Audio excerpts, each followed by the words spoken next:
నమస్తే అండి. Vijayawada properties for sale YouTube channel నుంచి నేను రాజశేఖర్‌ని అండి. తులసీనగర్ కానూరులో ఈస్ట్ ఫేస్ ఫ్లాట్ ఒకటి అమ్మకానికి ఉందండి. ఇది త్రిబుల్ బెడ్రూమ్ ఫ్లాట్ అండి.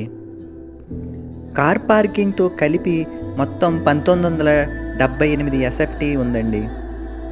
సీలింగ్ వర్క్స్, కప్‌బోర్డ్ వర్క్స్, అన్ని ఇంటీరియర్ వర్క్స్ చేపించారండి. 24 గంటల పవర్ సప్లై మరియు వాటర్ సప్లై అవైలబుల్గా ఉందండి.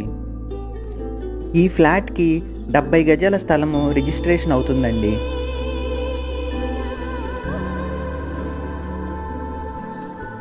ఈ ఫ్లాట్ 85 లక్షలు చెబుతున్నారండి. ఓనర్తో కూర్చున్నప్పుడు నెగోషియేట్ చేయొచ్చండి. మరిన్ని వివరాలకు కింది నంబర్ను కాంటాక్ట్ చేయండి.